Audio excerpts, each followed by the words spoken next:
معنی یہ تھا کہ تمہیں حکم تھا کفو ایدیکم، اپنے ہاتھ بندے رکھو. You are not allowed to retaliate. ڈٹے رہو، جمے رہو، کھڑے رہو، صبر کرو، جھیلو، برداشت کرو، پیچھے نہ ہٹنا. نہ محمد کے دامن کو چھوڑنا صلی اللہ علیہ وسلم، نہ توحید کا دامن چھوڑنا، لیکن ہاتھ اٹھانے کی اجازت. بتائیے کہاں گیا قانون؟ قانون تو یہ ہے کہ بدلا لو، لیکن وہ قانون تو اس وقت نافذ ہوگا جب انقلاب آ جائے گا، اسلامی حکومت قائم ہو جائے گی، تب آئے گا نا قانون. ابھی مرحلہ ہے انقلابی عمل کا، ابھی تو انقلاب لانا ہے، اسلامی حکومت قائم کرنی ہے. اس پروسیس کے تقاضے کچھ اور ہیں. اس میں جو پہلا مرحلہ ہے وہ پیسو ریزسٹنس کا ہے صبر.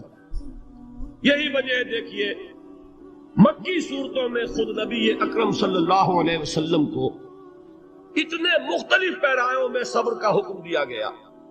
کچھ مثالیں میں دے چکا ہوں. وَلِرَبِّكَ فَاصْبِرْ، اسی طریقے سے وَاصْبِرْ كَمَا صَبَرَ أُولُو الْعَزْمِ مِنَ الرُّسُلِ،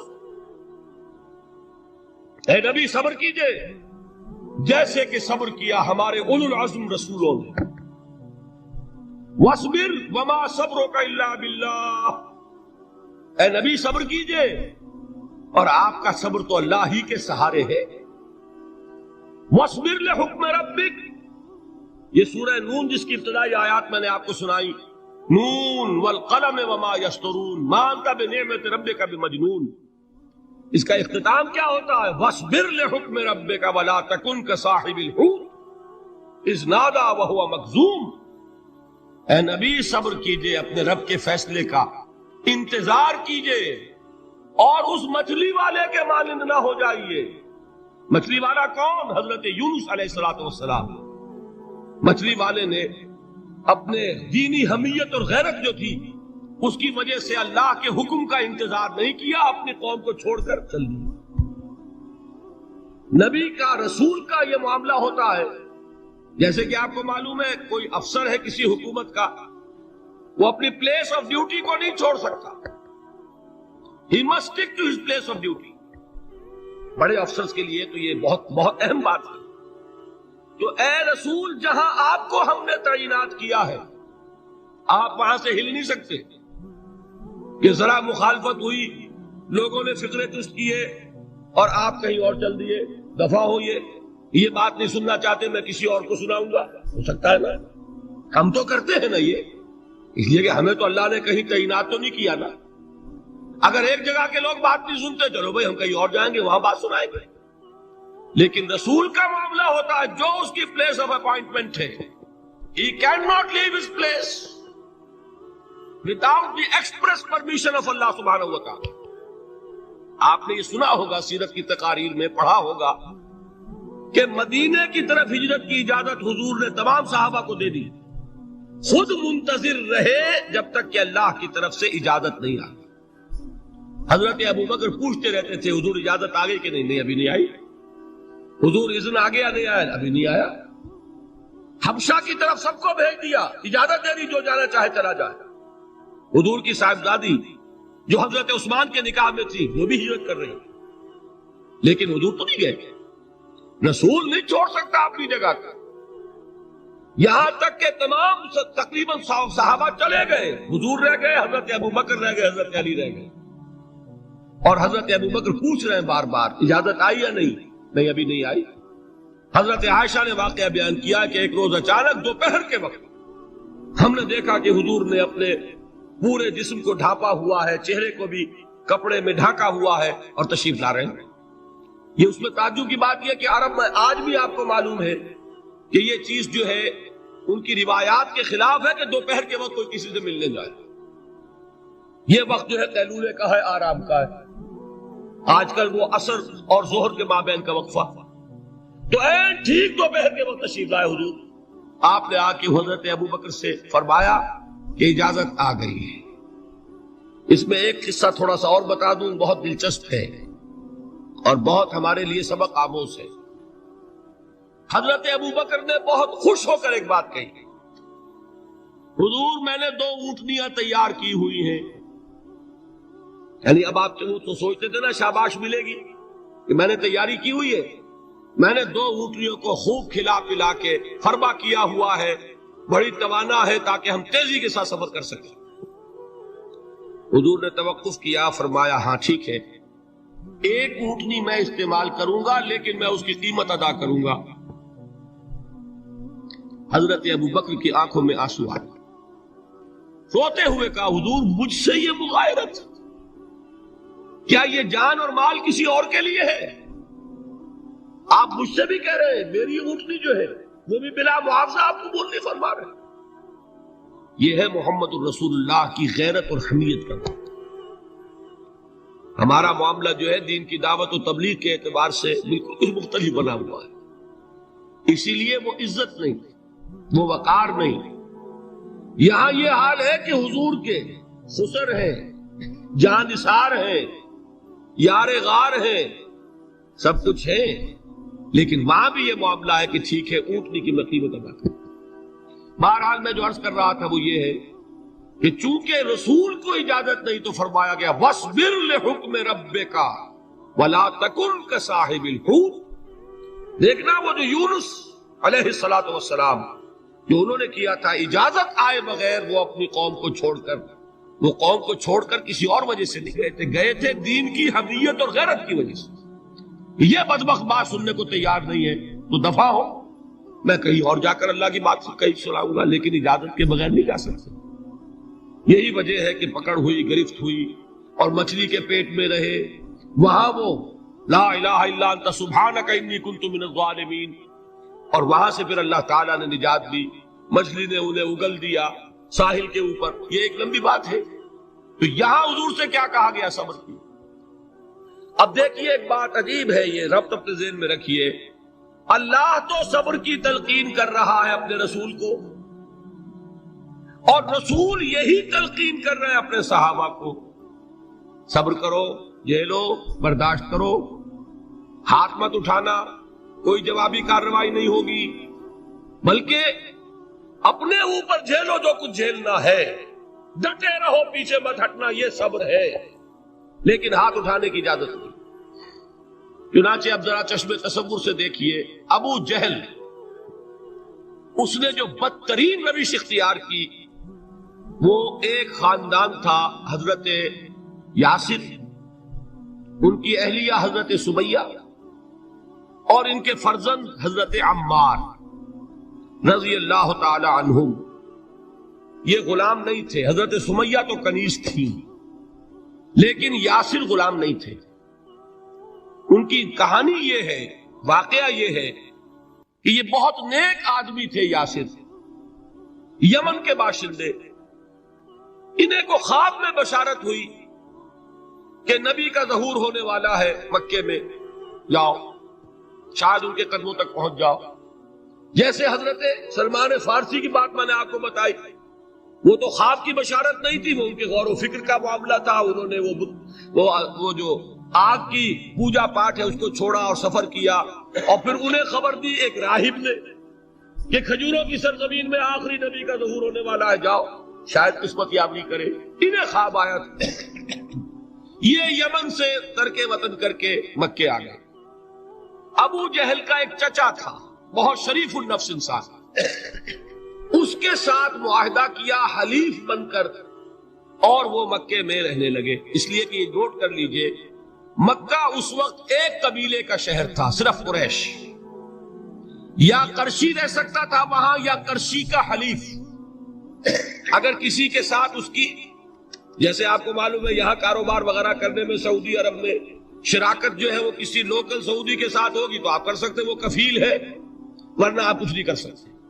اسی طرح کی بات وہاں تھی کہ اگر تو کسی قرشی نے آپ کو امان دی ہوئی ہے تو آپ رہ سکتے ہیں مکے میں، ورنہ نہیں۔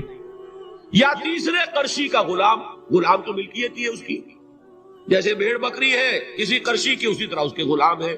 یہ 3 کیٹیگریز تھی انسانوں کی مکے میں۔ اسی کو نوٹ کیجئے کہ جو بیچارے غلام تھے وہ سب سے زیادہ ستائے گئے، اس لیے کہ غلاموں کے تو حقوق ہی کوئی نہیں تھے۔ ان کو تو اگر کوئی شخص اپنے غلام کو ذبح کر دیتا تھا تو بھی کوئی پوچھنے والا نہیں. بالکل ایسے ہی ہے نا. آپ کی بکری آپ نے ذبح کی، گوشت کھا لیا، کوئی آپ سے کوئی پوچھ سکتا؟ جب ملکیت ہے، آپ کی بکری آپ کی تھی، آپ نے ذبح کر دی. غلام آپ کی ملکیت تھا، آپ نے ختم کر دیا. کوئی اس میں جرم نہیں، کوئی باس پرس نہیں. یہ تھا حال غلاموں کا. بلال غلام تھے، ابو فقی غلام تھے، زنیرہ ایک کنیز تھی. ان کو جو ماریں پڑی ہیں اس کا آپ کو معلوم ہے. حضرت بلال کے ساتھ جو کچھ امیہ ابن خلف نے کیا کہ جس طریقے سے کہ حیوانوں کی لاشیں جو ہے کھینچ کر گھسیٹ کر لے جائی جاتی ہیں، ان کی گردن میں رسی ڈال کر گھسیٹتے، اسی طریقے سے حضرت بلال کے گردن میں رسی ڈال کر ٹھیک دوپہر کے وقت مکے کی سنگلاخ گلیوں کے اندر گھسیٹا جاتا تھا. نیچے زمین جل رہی ہے توے کی طرح، اور ویسا بھی ہوتا تھا کہ چت لٹا دیا، اوپر سے وہ آگ مکے کا کہ سورج جو ہے ذرا نوٹ کیجئے، آگ برسا رہا، نیچے زمین توے کی طرح جل گئی، اور ایک بھاری سل بھی لا کر جو ہے سر پر رکھ دی، چھاتی پر رکھ دی گئی ہے کہ آواز نہیں نکل رہی، جھاگ نکل رہے منہ سے. لیکن اس حال میں بھی احد احد احد، ایک ایک اللہ، قل هو اللہ احد، الفاظ نکلے. یہ ہے وہ صبر، یہ ہے وہ صبر. صبر علی الابتلاء، صبر علی الایذاء. یہ ابتلاء اور ایذاء پر صبر ہے. جھیلو، برداشت کرو، اس توحید پر قائم رہو، محمد کی رسالت کے اقرار کرتے رہو صلی اللہ علیہ وسلم، لیکن ہاتھ نہیں اٹھانا. اب میں آپ کو بتا رہا تھا یہ تو غلام تھے، یہ جو تھے یاسر، یہ حلیف تھے، غلام تو نہیں تھے نا. البتہ وہ ابو جہل کے چچا کی کنیز تھی یہ سمیہ، انہوں نے اجازت لے کر ان سے نکاح کر لیا. یہ تو کنیز رہیں گی. بیٹا جو ہوا وہ بھی ایک طرح سے جب کنیز زیادہ ہے غلام ہو گیا، عمار ابن یاسر. وہ جو شخص تھا بہت شریف النفس ابو جہل کا چچا، وہ مر گیا. اب ابو جہل جو ہے اس خاندان کا سربراہ ہے، لہذا یہ تینوں جو افراد ہیں وہ اس کے رحم و کرم پر ہے. یاسر کو بھی پروٹیکشن اگر ہے تو ابو جہل کی ہے، ابو جہل جو چاہے کرے. اور سمیہ تو کنیز ہے ہی، اس کا تو کوئی حق ہے ہی نہیں، جو چاہے کرے. اور عمار ان دونوں کا بیٹا ہے، لہذا بدترین معاملہ کیا ابو جہل نے ان تین افراد کے ساتھ. حضرت سمیہ کے ساتھ جو کچھ کیا گیا ہے آپ اس کا تصور نہیں کر سکتے. بالآخر جو شہید کیا حضرت سمیہ کو ایذائیں دے دے کے، سسکا سسکا کے، ان کے جسم کے نازک حصوں کو جلا کے، داغ دے کر. کہتا کیا تھا؟ ایک دفعہ کہہ دو کہ میرا جو یہ بت ہے یہ بھی الہ ہے، مان لو، میں چھوڑ دوں گا. تنگ آ گیا، کسی طریقے سے ایک دفعہ کہہ دو پھر میں چھوڑ دوں گا. لیکن یہ میاں بیوی حضرت یاسر اور حضرت سمیہ رضی اللہ تعالی عنہما، یہ ہے ثبات، یہ ہے صبر، یہ ہے استقلال. ایک مرتبہ بھی کہنے کے لیے تیار نہیں، جو چاہو کر لو، اب ہم تو اس سے پیچھے نہیں ہٹے. تنگ آ کر اس نے حضرت سمیہ کی تو شرمگاہ میں برچھا مارا اور شہید کیا. حضرت یاسر کے بارے میں ایک روایت یہ ہے، ستا ستا کے، تنگ کر کر کے، آخر کار جو ختم کیا، انہیں شہید کیا کس طرح؟ 4 سانڈ اونٹ جوان، ان سے رسے باندھے، ایک رسے سے ایک بازو باندھا، دوسرے سے دوسرا بازو باندھا، تیسرے سے ایک ٹانگ باندھی، چوتھے سے دوسری ٹانگ باندھی، اور چاروں کو دوڑایا ہے کہ جسم کے پرختے ہوئے. اس حال میں کیا ہو رہا تھا وہ میں بتا رہا ہوں کہ اللہ تو تاکید کر رہا ہے اپنے نبی کو، اصبر وَلِرَبِّكَ فَاصْبِرْ وَاصْبِرْ عَلَى مَا يَقُولُونَ وَاصْبِرْ وَمَا صَبْرُكَ إِلَّا بِاللَّهِ وَاصْبِرْ لِحُكْمِ رَبِّكَ وَلَا تَكُنْ كَصَاحِبِ الْحُوتِ. اس وقت سامنے سے حضور گزرتے تھے جبکہ آل یاسر کے ساتھ یہ معاملہ ہو رہا ہے. کیا فرماتے تھے؟ اصبروا یا آل یاسر فَإِنَّ مَوْعِدَكُمُ الْجَنَّةُ. اے یاسر کے گھر والوں صبر کرو، جھیلو، اس لیے کہ تمہارے وعدے کی جگہ جنت ہے. اللہ تعالیٰ ادھر آنکھ بند ہوگی ادھر جنت میں تمہارا داخلہ ہو جائے گا. یہ ہے تواصوا بالصبر والعصر ان الانسان لفی خسر. یہ تواصوا بالصبر پر کون عمل کر رہا ہے؟ محمد الرسول اللہ صلی اللہ علیہ وسلم. اس میں بھی ایک بات ہے، وہ بھی سمجھ لیجئے، دین میں جہاں عزیمت ہے رخصت کا پہلو بھی ہے. یہ جو نوجوان تھے، یہ بوڑھے والدین کا تو وہ مقام ہے، یہ رتبہ بلند ملا جس کو مل گیا. ہر مدعی کے واسطے دار و رسل کہا، حضرت سمیہ اور حضرت یاسر.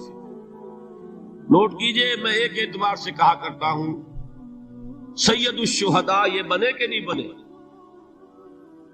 ان کو جو فوقیت حاصل ہوئی، الفضل للمتقدمین، سب سے پہلی جان دینے والی یہ خاتون اور سب سے پہلے جان دینے والا اللہ کے لیے، توحید کے لیے، محمد کی رسالت کے لیے صلی اللہ علیہ وسلم.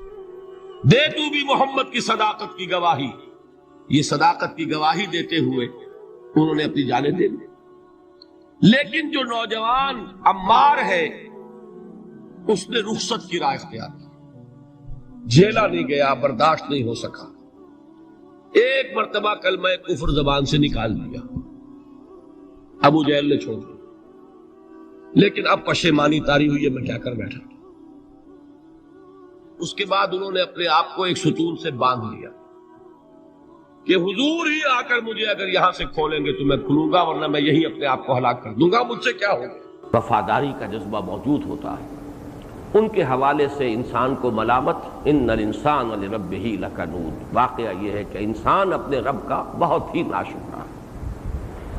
اور سورۃ التکاثر میں محتاط کی طلب جو انسان کی آنکھوں پر پٹی باندھے رکھتی ہے، انسان مال و اسباب دنیاوی کی محتاط، اس کی طلب، اپنے آپ کو اس میں کھپائے رکھتا ہے، لگائے رکھتا ہے، حقائق کی طرف متوجہ ہوتا ہی نہیں، اپنے باطن میں جھانکنے کی فرصت ہی نہیں ملتی. یہاں تک کہ اچانک وہ وقت آ جائے گا کہ پھر محسوس کرے گا کہ جب آنکھ کھلی گل کی تو موسم تھا خزاں کا. یومئذ یتذکر الانسان وانیٰ لہ الذکریٰ. تو یہ سورہ عادیات اور سورۃ التکاثر ان دونوں میں نسبتاً زیادہ مناسبت ہے. اسی طریقے سے ایک بات اور نوٹ کر لیجئے کہ اس 4 سورے کی پہلی سورت اور آخری سورت، ان دونوں میں بھی ایک مشابہت ہے. ایک تو یہ کہ حجم کے اعتبار سے پہلی سورت بھی 8 آیات پر مشتمل، آخری بھی 8 آیات پر مشتمل.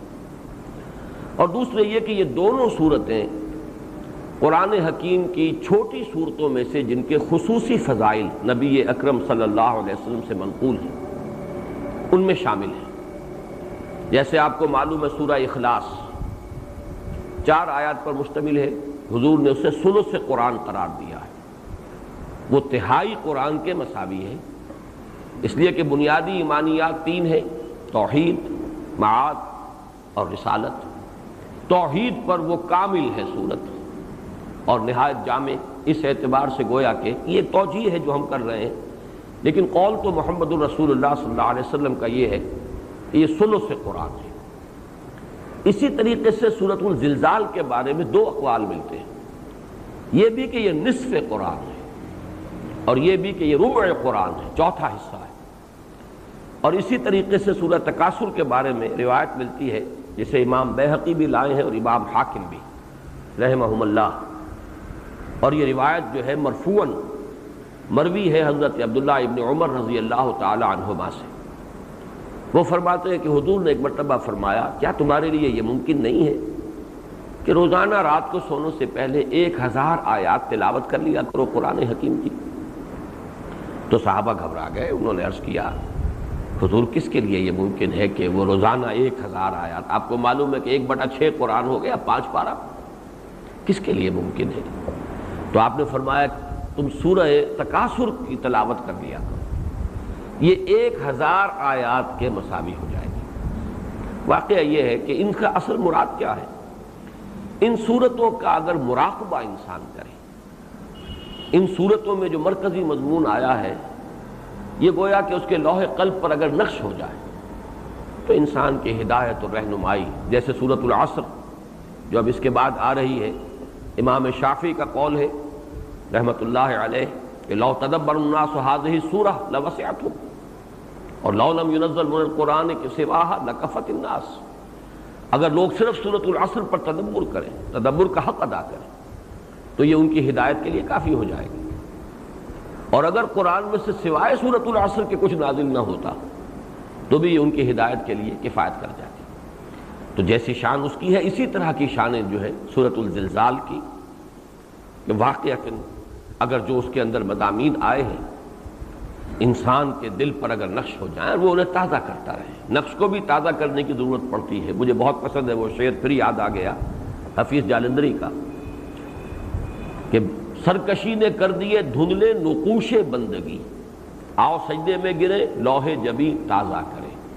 یہ جو ہماری پیشانیوں پر نقش بندگی ہونا چاہیے، اللہ تعالیٰ کی عبادت اور اللہ کے بندے ہونے کا ایک نشان، تو سجدے میں گر کر گویا کہ ہم اپنی اس بندگی کے نشان کو پھر اجاگر کرتے ہیں، پھر تازہ کرتے ہیں۔ تو یہ جو نقش ہے اگر اس کو تازہ کیا جاتا رہے، رات کو انسان سونے سے پہلے انہیں پڑھ لے، تو اس سے یہ کہ پھر حقائق منکشف ہو جائیں گے، جیسے کہ الہاکم التکاثر حتی زرتم المقابر۔ یہ ایک ذاتی محاسبہ، احتساب نفس، کہ اس کے لیے بہترین جو ہے سورہ مبارکہ ہے کہ انسان جو ہے چونک جائے ایک مرتبہ کہ کہیں میں تو نہیں ہوں وہ کہ جن کا ذکر ان آیات میں ہو رہا ہے۔ ایک بات اور جو پچھلی مرتبہ رہ گئی تھی، اس کو نوٹ کر لیں کہ پہلا جوڑا جو تھا 4 سورے میں، ظاہر بات ہے کہ 2 صورتیں ایک جوڑے کی ہیں، 2 صورتیں ایک جوڑے کی ہیں۔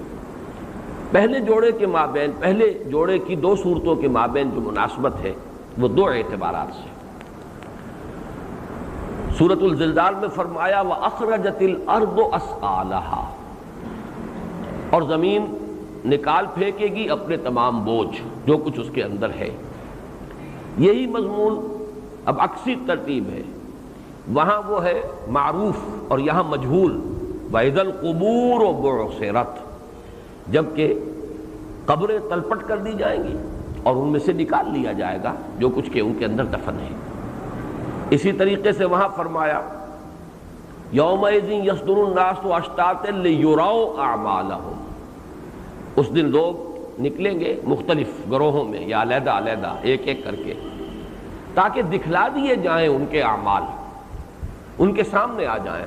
ومن یعمل مثقال ذرۃ خیرا یرہ ومن یعمل مثقال ذرۃ شرا یرہ۔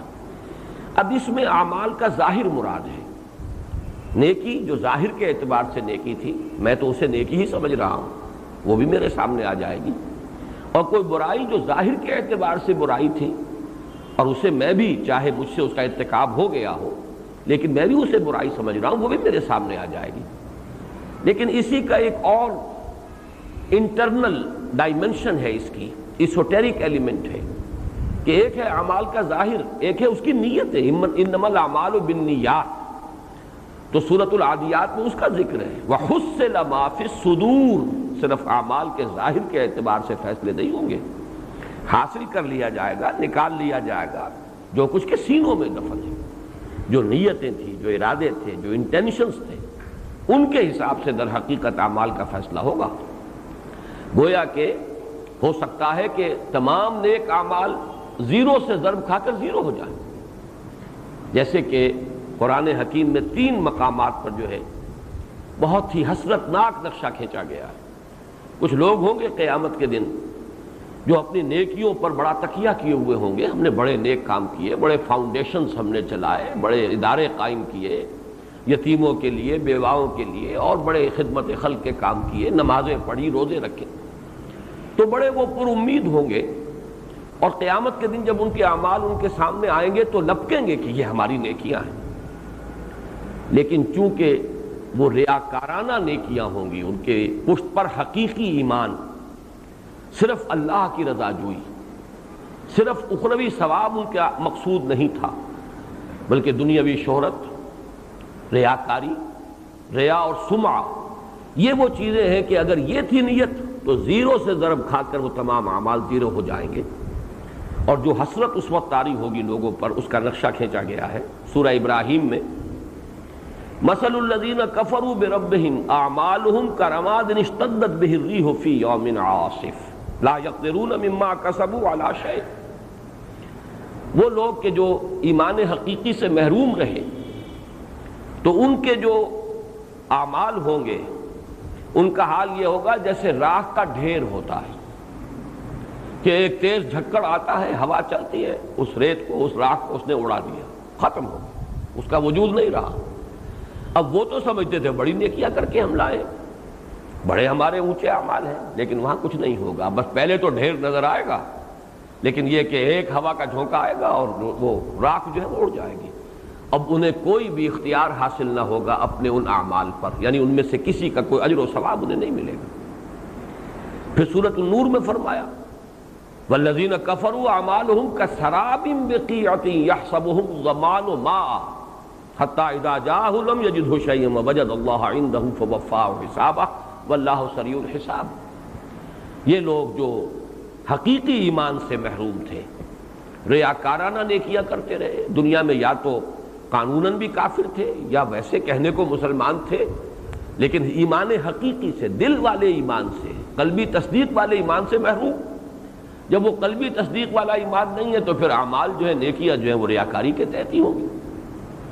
ان کے اعمال سراب کے مانند ہوں گے جن کو پیاسا سمجھتا ہے پانی۔ ایک صحرا ہے، لق و دق، چٹیل میدان ہے، اور پیاس سے ایک شخص برا جا رہا ہے، اسے دور پانی نظر آتا ہے، اسی کو آپ سراب کہتے ہیں، مراج۔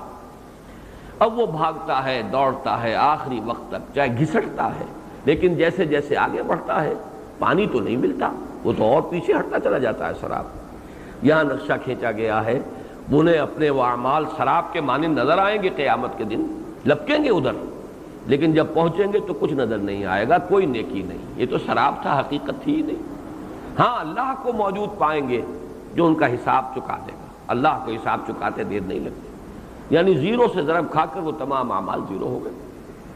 یہی بات پھر سورۃ الفرقان میں آئی ہے وَقَدِمْنَا إِلَىٰ مَا عَمِلُوا مِنْ عَمَلٍ فَجَعَلْنَاهُ هَبَاءً مَنْثُورًا، یعنی گویا کہ وہاں قیامت میں انہیں بھی وہ اعمال دکھائے تو جائیں گے، یہ نیکی کے اعمال، یہ ہم نے بڑے بڑے کام کیے، ہم نے خیراتی ادارے قائم کیے، ہم نے فلاں کیا، ہم سے فلاں علم پھیل گیا، ہم نے یہ کام کیے، کارنامے سر انجام دیے، نظر تو آئیں گے۔ لِيُرَوْا أَعْمَالَهُمْ، اعمال دکھائے تو جائیں گے، اس لیے کہ وہ اعمال کے ظاہر کے اعتبار سے فَمَنْ يَعْمَلْ مِثْقَالَ ذَرَّةٍ خَيْرًا يَرَهُ وَمَنْ يَعْمَلْ مِثْقَالَ ذَرَّةٍ شَرًّا يَرَهُ، لیکن یہ کہ حقیقت کے اعتبار سے چونکہ وہ ریاکارانہ نیکیاں تھی، وہ زیرو سے ضرب کھا جائیں گے۔ تو یہاں پر نقشہ کھینچا گیا جیسے کہ ایک ڈھیر ہو ریت کا۔ سورہ ابراہیم میں تو آیا تھا کہ ہوا کا ایک جھونکا آئے گا اڑا دے گا، اور یہاں ایک عجیب تصویر لفظی ہے، ہم آگے بڑھیں گے ان کے اعمال کی طرف، اور گویا کہ جیسے ٹھوکر مار دی جاتی ہے، یہ لفظ ٹھوکر یہاں موجود نہیں ہے، لیکن یہ کہ تصویر لفظی چونکہ میں نے کہا ہے، الفاظ میں ایک منظر کھینچ دینا، منظر کشی لفظوں کے اندر۔ وَقَدِمْنَا إِلَىٰ مَا عَمِلُوا مِنْ عَمَلٍ، ہم بڑھیں گے، متوجہ ہوں گے، آگے بڑھیں گے ان کے وہ بڑے بڑے اعمال جو انہوں نے کیے تھے، جن پر بڑا غرہ تھا، بڑا تکیہ تھا۔ فَجَعَلْنَاهُ هَبَاءً مَنْثُورًا، ایک ٹھوکر لگائیں گے اور اس غبار کو اڑا دیں گے، فضا میں تحلیل ہو جائے گا غبار، یعنی زیرو سے ضرب دیں گے، جسے میں بارہا کہہ رہا ہوں۔ تو یہ جو ان دو صورتوں کے مابین بڑا گہرا ربط ہے، اعمال کا ظاہر، یومئذ یصدر الناس اشتاتا لیروا اعمالهم فمن یعمل مثقال ذرۃ خیرا یرہ ومن یعمل مثقال ذرۃ شرا یرہ، لیکن یہ کہ سورۃ العادیات میں واضح کیا گیا ظاہر کے اعتبار سے all that glitters is not gold، وہ جو نیکیاں نظر آ رہی ہوں گی وہ سب نیکیاں نہیں ہوں گی۔ وَحُصِّلَ مَا فِي الصُّدُورِ، اور نکال لیا جائے گا، حاصل کر لیا جائے گا جو کچھ کے سینوں میں مضمر تھا، جو نیتیں تھیں، جو ارادے تھے، جو اصل عزائم تھے، جو حقیقی مقاصد تھے، جو اصل موٹیوز تھے جن کے تحت کہ وہ عمل کیے گئے، اور وہ اگر ریاکاری پر تھا معاملہ سارا تو زیرو سے ضرب کھا کر وہ اعمال معدوم ہو جائے۔ ایک چیز اور بھی نوٹ کر لیجئے، پہلی تین صورتوں میں، ان میں سے اب سورۃ القاریہ تو ابھی ہم پڑھیں گے، یہ مضمون ایک اور اعتبار سے ایک تدریجاً ارتقا کرتے ہوئے انتہا کو پہنچا ہے۔ چوتھی صورت کا معاملہ اس سے نسبتاً علیحدہ ہے، لیکن یہ کہ یہ تین صورتوں میں، جیسے سورۃ الزلزال میں ابھی میں نے عرض کیا، اعمال کا ظاہر سامنے آ گیا، یہ تمہاری نیکیاں، یہ تمہاری برائیاں۔ دوسری صورت میں اب اس کو ضرب دی گئی نیتوں سے، حصل ما فی الصدور۔ اس کا جو نتیجہ نکلے گا وہ تیسری صورت میں ہے، اور وہ ہے وزن اعمال. وہ نیکیوں کا وہی اعمال وزن کیے جائیں گے کہ جن کے اندر حقیقتاً کوئی نیکی ہوگی، ان کا عمل وزن ہوگا. اور اس کے نتیجے میں اما من خفت موازینہ فامہ ہاویہ واما من ثقلت موازینہ فہو فی عیشۃ راضیہ. یہ گویا کہ آخری نتیجہ، اور نتیجے کا پھر وہ جو ظہور ہونا ہے یا تو عیشت الراضیہ ہے، ہمیشہ ہمیشہ کے لیے بہت ہی اچھی زندگی، جنت کی زندگی، اور یا امہ ہاویہ ہے، ان کا ٹھکانہ جو ہے وہ جہنم کی کھائی اور گھٹ بننے والا ہے. یہ انتہا کو پہنچا معاملہ سورۃ القارعہ میں. یہ ایک ترتیب ہے. باقی جہاں تک سورۃ القارعہ اور سورۃ التکاثر کے مابین ربط ہے وہ بہت واضح ہے، وہ آج نمایاں ہو جائے گا کہ سورۃ القارعہ ختم ہوتی ہے فَأُمُّهُ حَاوِيَةٌ وَمَا أَدْرَاكَ مَا هِيَ نَارٌ حَامِيَةٌ، اور سورۃ التکاثر کا اکثر و بیشتر حصہ اسی پر ہے لَتَرَوُنَّ الْجَحِيمَ. ابھی تو یہ حاویہ کی خبر ہم تمہیں دے رہے ہیں، ابھی تو تمہیں اس کو ایمان بالغیب کے درجے میں ماننا ہے یا علم الیقین کے درجے میں ماننا ہے.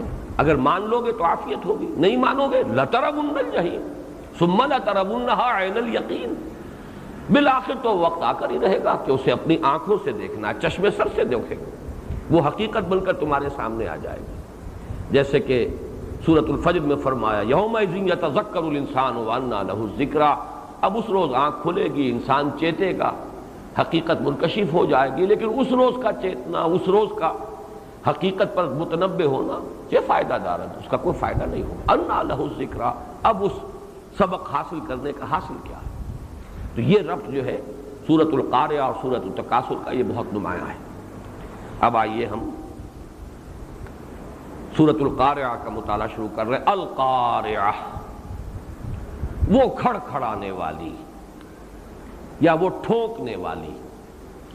قرع کا لفظ آتا ہے عربی زبان میں کسی شے پر دوسری شے کو زور سے مارنا. جب آپ کوئی کیل ٹھونکتے ہیں، اگر دیوار بھی ذرا مضبوط ہے، اس میں آپ کو کوئی کیل ٹھونکتی ہے تو بار بار ضرب لگاتے ہیں اور اس سے ایک آواز بھی نکلتی ہے. تو کسی شے کو کسی دوسری شے پر ضرب شدید کی صورت میں مارنا، اس سے آواز نکلتی ہے. تو یہ کھڑ کھڑانا. اسی طریقے سے دروازے پر دستک، یہ بھی قرع، اس لیے کہ رات کو فرض کیجئے بہت غفلت کا وقت ہے اور دروازہ پیٹ رہا ہے کوئی شخص، تو یہ بھی قرع، اس لیے کہ ہاتھ سے دروازے کے اوپر ضرب لگائی جا رہی ہے. القارعہ، یہ لفظ جو ہے قرآن مجید میں اس مادے سے کل 5 مرتبہ لفظ آیا ہے یہ، جس میں سے 3 مرتبہ تو اسی جگہ آ گیا القارعہ مالقارعہ وما ادراک مالقارعہ. یہ نوٹ کر لیجئے، جیسے پچھلی 2 صورتوں کے بارے میں نے عرض کیا تھا کہ سورۃ الزلزال 3 صورتیں جو ہیں وہ پہلے 4 سورے کی اسی انداز میں شروع ہوئی تھی. اذا الشمس کورت وَإِذَا النُّجُومُ انْكَدَرَتْ، دوسری صورت اذا السماء انفطرت، تیسری صورت اذا السماء انشقت. یہ اس سلسلے کی گویا کہ چوتھی صورت ہے اذا زلزلت الارض زلزالہا. اسی طرح میں نے عرض کیا تھا والعادیات ضبحا فالموریات قدحا. اس اسلوب سے شروع ہونے والی قرآن کی 5 صورتیں ہیں، ان میں سے 4 آ چکی، یہ آخری اور 5ویں صورت ہے. والصافات صفا والزاریات ذروا والمرسلات عرفا والنازعات غرقا والعادیات ضبحا. اسی طرح یہ نوٹ کر لیجئے کہ سورۃ القارعہ بھی 2 صورتیں ہیں جو بالکل بعین ہی ایک ہی انداز میں شروع ہوئی. ایک 29ویں پارے میں الحاقہ مالحاقہ وما ادراک مالحاقہ، القارعہ مالقارعہ وما ادراک مالقارعہ. اور ان دونوں صورتوں میں ایک اور بھی نسبت ہے، اس لیے کہ 4تھی مرتبہ یہ لفظ جو آیا ہے القارعہ، یہ اسی صورت میں آیا الحاقہ مالحاقہ وما ادراک مالحاقہ کذبت ثمود وعاد بالقارعہ. تو گویا کہ یہ لفظ قارعہ جو ہے 3 مرتبہ تو اس صورت میں آ رہا ہے، 4تھی مرتبہ وہاں آیا ہے. ایک مرتبہ یہ قارعہ قارعۃن نکرہ کی صورت میں آیا ہے، یہ سورۃ الرعد میں ولا يزال الذين كفروا تصيبهم بما صنعوا قارعة او تحل قريبا من دارهم حتى ياتي وعد الله. وہاں یہ ایک نکرہ کی صورت میں آیا ہے، کوئی تکلیف، جس کو کہ سورہ سجدہ میں کہا گیا ہے وَلَنُذِيقَنَّهُم مِّنَ الْعَذَابِ الْأَدْنَىٰ دُونَ الْعَذَابِ الْأَكْبَرِ. بڑے عذاب کا وقت آنے سے پہلے پہلے ان پر چھوٹے چھوٹے عذاب آتے رہیں گے. ان چھوٹے عذابوں کو بھی قارعۃن سے تعبیر کیا گیا، اس لیے کہ جو تکلیف بھی آتی ہے، تکلیف سماوی ہو، کوئی عرضی ہو، کوئی حادثہ ہو، کوئی اسی طریقے سے مصیبت عرضی و سماوی ہو، تو وہ بھی کھڑکھڑا دیتی ہے، ایک مرتبہ چونکا دیتی ہے، جگا دیتی ہے. تو نکرہ کی صورت میں بھی یہ لفظ آیا ہے سورہ رعد میں. باقی یہ کہ یہاں پر نحوی اعتبار سے دو رائے ہیں. ایک تو یہ کہ القارعہ مبتدا ہے اور خبر محذوف ہے آتیتن، وہ کھڑکھڑانے والی آ کر رہے گی، اس کے بارے میں کوئی شک و شبہ نہیں. اور ایک یہ کہ اصل میں یہ جملہ خبریہ ہے لیکن فعلیہ، اس سے پہلے فعل محذوف ہے. لتأتین القارعہ، یقیناً وہ قارعہ آ کر رہے گی. بہرحال یہ اسلوب ہے قرآن مجید کا کہ محذوف جو ہے اس کے اندر بلکہ ایک طرح کی اور فصاحت پیدا ہوتی ہے کہ انسان جو ہے ساری توجہ اسی لفظ پر مرکوز کر دے. اس سے پہلے اس کے بعد کیا ہے، بجائے اس کے کہ توجہ جو ہے منتشر ہو، القارعہ، وہ کھڑکھڑانے والی، وہ ٹھونکنے والی. مل قارعہ، کیا ہے وہ کھڑکھڑانے والی، کیا ہے وہ ٹھونکنے والی. وما ادراک مل قارعہ، اور تمہیں کیا معلوم، تمہیں کیا اندازہ، تمہیں کیسے اندازہ ہو کہ وہ قارعہ کیا ہے، وہ ٹھونکنے والی کیا ہے. یعنی ابھی تم اس کا تصور نہیں کر سکتے، ابھی تو تمہیں بات بتائی جا رہی ہے، ایک لفظ ہے جو تمہیں سنایا جا رہا ہے. وہ تو جب وہ مصیبت سامنے آئے گی، جب وہ گھڑی ہوگی، جب وقت آئے گا تو معلوم ہوگا، اس کی اصل حقیقت اس وقت منکشف ہوگی. یوم یکون الناس کالفراش المبثوث. اب اس سے پہلے کہ ہم آگے بڑھیں، یہ قارعہ سے مراد ظاہر بات ہے کہ قرآن مجید میں وقوع قیامت کے لیے جو الفاظ آئے ہیں ان میں سے ایک بڑی زوردار آواز، تیز آواز، کھڑکھڑانے والی آواز، تباہی بھی اسی سے آئے گی، ہلاکت بھی اسی سے ہوگی، جس کے لیے کہ زیادہ تر تو لفظ آیا ہے نفخ فی الصور، نفخہ سور، سور میں پھونکا جائے گا. حضرت اسرافیل علیہ السلام وہ زور سے پھونک مارے گا. یہی نفخہ سور جو ہے یہی لوگوں کی ہلاکت کا سبب بنے گا. یہی نفخہ سور جو ہے پھر بعث بعد الموت کا سبب بنے گا. تو دو نفخے تو قرآن مجید میں سورہ زمر کی ایک آیت سے ایک مقام جو ہے اس کے آخری حصے میں اس میں بالکل واضح ہے. وَنُفِخَ فِي الصُّورِ فَصَعِقَ مَن فِي السَّمَاوَاتِ وَمَن فِي الْأَرْضِ إِلَّا مَن شَاءَ اللَّهُ ثُمَّ نُفِخَ فِيهِ أُخْرَىٰ فَإِذَا هُمْ قِيَامٌ يَنظُرُونَ. پھر اس میں ایک مرتبہ پھر پھونک ماری جائے گی تو وہ کھڑے ہوں گے اچانک دیکھتے ہوئے. تو گویا کہ یہ دو نفخے جو ہیں یہ تو نص قرآنی سے ثابت ہے، ان کے مابین وقفہ ہوگا. ایک سے وہ قیامت اس معنی میں الساعہ، نفخہ ساعہ ہے وہ، جس سے کہ ایک ہلاکت طاری ہو جائے گی تمام ذی حیات جتنی بھی ہستیاں ہیں. اور پھر کتنا وقفہ ہوگا یہ ہم نہیں جانتے، ہو سکتا ہے سینکڑوں سال ہو، ہزاروں سال ہو، اللہ عالم. اس کے بعد آئے گا پھر وہ نفخہ ثانیہ، اور اس کے بعد جو ہے وہ نفخہ بعث ہے، لوگوں کو ان کی قبروں سے نکل آئیں گے، اٹھا لیا جائے گا. لیکن جیسا کہ میں نے پہلے بھی عرض کیا تھا، قرآن مجید میں ایک اور نفخہ بھی ثابت ہے، اور وہ نفخہ جو ہے نفخہ فزع. وَيَوْمَ يُنفَخُ فِي الصُّورِ فَفَزِعَ مَن فِي السَّمَاوَاتِ وَمَن فِي الْأَرْضِ. سورۃ النمل آیت 87. جب سور میں پھونکا جائے گا تو گھبراہٹ طاری ہو جائے گی سب پر، جو بھی آسمانوں میں ہوں گے اور جو بھی زمین میں ہوں گے. لہذا علماء نے اب ان نفخہ سور کو 3 مراتب میں تقسیم کیا. نفخہ فزع، پہلی مرتبہ جب سور میں پھونک ماری جائے گی تو گھبراہٹ طاری ہو جائے گی، ہول طاری ہو جائے گا، ایک ہلچل ہو جائے گی، زلزلہ آئے گا. یہ ہے جس کو کہ زلزلۃ الساعہ کہا گیا ہے سورہ حج کے شروع میں، جو میں نے پچھلے درس میں بھی جس کا حوالہ دیا تھا. یا ایھا الناس اتقوا ربکم ان زلزلۃ الساعۃ شیء عظیم یوم ترونها تذهل كل مرضعة عما ارضعت وتضع كل ذات حمل حملها وترى الناس سکارى وما هم بسکارى ولكن عذاب اللہ شدید. یہ ہے نفخہ فزع. پھر ایک اور نفخہ ہوگا جس پر ہلاکت آ جائے گی. ان دونوں میں چاہے وقفہ کمی ہو، لیکن یہ کہ ان کو پہلے اس نفخے کو گویا کہ 2 مراحل میں تقسیم کیا جا سکتا ہے، اور یہ قرآن مجید سے ثابت ہے. اس لیے کہ نفخہ فزع یہ یقیناً پہلے ہے، جس سے گھبراہٹ طاری ہوگی، وہ زلزلۃ الساعہ آئے گا، ایک افراتفری ہو جائے گی، ایک ہلچل ہوگی، اور دوسرا ہے جس پہ کہ پھر ایک موت طاری ہو جائے گی۔ وَنُفِخَ فِي الصُّورِ فَصَعِقَ مَن فِي السَّمَاوَاتِ وَمَن فِي الْأَرْضِ۔ اسی طریقے سے میں نے آج ذرا زیادہ تفصیل سے اور ان آیات کا میں نے احاطہ کر کے اور ان تمام آیات کا احصاء کر کے کوشش کی ہے مزید غور و فکر کرنے کی، تو محسوس ایسا ہوتا ہے کہ جیسے وہ جو الساعہ ہے، قیامت، اس کے اندر یہ دو نفخے ہیں، نفخہ فضا اور نفخہ صاعق۔ اسی طریقے سے نفخہ بعث کو بھی آپ دو حصوں میں تقسیم کیجئے۔ ایک مرتبہ سور میں پھونکا جائے گا تو لوگ کھڑے ہو جائیں گے، اچانک قبروں سے نکل آئیں گے، لیکن ایک بھوچکے سے ہو کر رہ جائیں گے۔ ایک احساس ان پر طاری ہوگا، یہ کیا ہوا؟ اس کا نقشہ پچھلی صورت میں آ چکا ہے۔ وَقَالَ الْإِنسَانُ مَا لَهَا، جب زمین جو ہے وہ اپنے تمام بوجھ نکال دے گی تو اب انسان حیران اور ششدر ہو کر، پریشان ہو کر اور بھوچکا سا ہوگا، یہ کیا ہوا ہے؟ قَالَ الْإِنسَانُ مَا لَهَا، لیکن اس کا زیادہ تفصیل سے نقشہ سورہ یاسین میں آیا ہے۔ قَالُوا يَا وَيْلَنَا مَنْ بَعَثَنَا مِن مَرْقَدِنَا هَذَا مَا وَعَدُ الرَّحْمَنُ وَصَدَقَ الْمُرْسَلُونَ۔ وہ کہیں گے ہائے ہماری شامت، ہمیں ہماری قبروں سے کس نے اٹھا دیا؟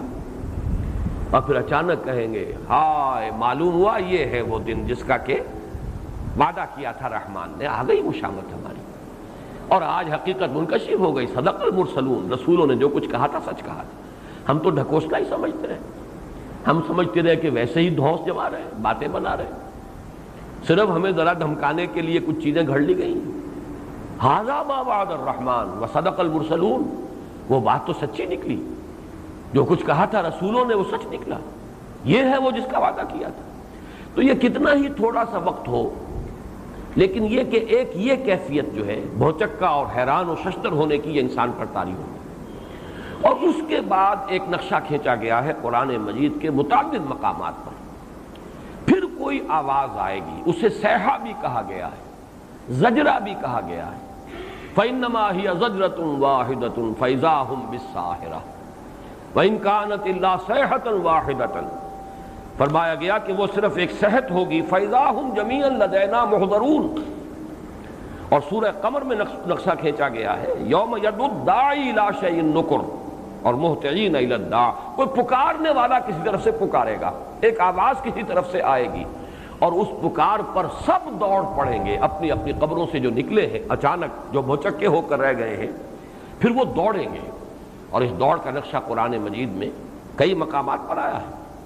سورۃ المعارج میں آیا ہے یخرجون من الاجداث سراعا کانہم الی نصب یوفضون، اپنی قبروں سے نکل کر ایسے دوڑیں گے جیسے کہ کوئی نشانی ہے اور اس کی طرف کوئی نشان لگا ہوا ہے اور مسابقت کر رہے ہیں، ایک دوسرے سے آگے نکلنے کی کوشش کر رہے ہیں، جیسے دوڑ کا مقابلہ ہوتا ہے۔ اسی طریقے سے جیسا کہ میں نے ابھی سورہ قمر کی آیت آپ کو سنائی، یوم یدعو الداعی الی شیء نکر خشعا ابصارہم یخرجون من الاجداث کانہم جراد منتشر مہطعین الی الداع، کوئی پکارنے والا ہے جس کی پکار پر کشاں کشاں بے اختیار ہو کر بے تابانہ انداز میں دوڑیں گے ادھر۔ یہ ہے وہ دوسرا مرحلہ جس کو ہم کہہ سکتے ہیں کہ یہ ہے نفخہ حشر، نفخہ بعث اور نفخہ حشر، یہ دو حصوں میں تقسیم ہوگا۔ وہ دوسرا نفخہ، پہلا نفخہ بھی دو حصوں میں تقسیم ہوا، ایک ہے نفخہ فزع، گھبراہٹ کا نفخہ جس پر گھبراہٹ، ہلچل اور ایک زلزلہ آئے گا، زلزلۃ الساعہ، اور دوسرا نفخۃ الصاعق، فَإِذَا نُفِخَ فِي النُّورِ فَصَعِقَ مَن فِي السَّمَاوَاتِ وَمَن فِي الْأَرْضِ، پھر وہ بے ہوش ہو کر گر جائیں گے، موت طاری ہو جائے گی۔ اسی طرح نفخہ بعث، جبکہ وہ قبروں سے اچانک نکل کر کھڑے ہو جائیں گے، فَإِذَا هُمْ قِيَامٌ يَنظُرُونَ وَأَشْرَقَتِ الْأَرْضُ بِنُورِ رَبِّهَا، یہ سورہ زمر میں نقشہ کھینچا گیا۔ اور دوسرا یہ کہ جب پھر ایک اور نفخہ ہوگا، صیحہ، فَإِنَّمَا هِيَ زَجْرَةٌ وَاحِدَةٌ فَإِذَا هُمْ بِالسَّاهِرَةِ فَإِذَا نُقِرَ فِي النَّاقُورِ فَذَلِكَ يَوْمَئِذٍ يَوْمٌ عَسِيرٌ۔ اب اس کے لیے مختلف الفاظ آئے ہیں، کہیں صیحہ ہے، کہیں زجرہ ہے، کہیں نُقِرَ فِي النَّاقُورِ ہے، کہیں نُفِخَ فِي النَّاسُورِ، نُفِخَ فِي الصُّورِ ہے۔ تو یہ مختلف انداز ہے، لیکن اگر ان کا احصاء کیا جائے تو معلوم ہوتا ہے کہ یہ مرحلے چار ہیں، در حقیقت میں دو نہیں۔ پہلا مرحلہ دو حصوں میں منقسم، نفخہ فزع اور نفخہ صاعق۔ دوسرا مرحلہ پھر دو حصوں میں منقسم، نفخہ بعث اور نفخہ حشر جبکہ جمع کیے جائیں گے، دوڑے ہوئے آئیں گے اس میدان حشر کی طرف. جیسا کہ میں نے سورۃ الزلزال کے بارے میں عرض کیا تھا، سورۃ الزلزال میں بھی اور یہ سورۃ القارعہ میں بھی یہ وہ نفخہ ہے در حقیقت جس کا ذکر کیا جا رہا ہے. جبکہ دوڑیں گے، لپکیں گے. پہلا نفخہ وہ کہ جب کہ اچانک لوگ کھڑے ہو جائیں گے، بھوچکے ہو جائیں گے، وہ نفخہ بعث ہے جس کا سورۃ الزلزال میں تذکرہ ہے. یہاں سورۃ القارعہ میں وہ ہے کہ جس میں اب یہ دوڑیں گے، اس لیے یہاں پر نقشہ کھینچا گیا ہے یوم یکون الناس کالفراش المبثوث. جیسے کہ پتنگے منتشر ہوتے ہیں، انسان ایسے ہو جائیں گے. اسی کو سورۃ القمر میں کہا گیا جراد منتشر، جیسے ٹڈی دل ہوتا ہے.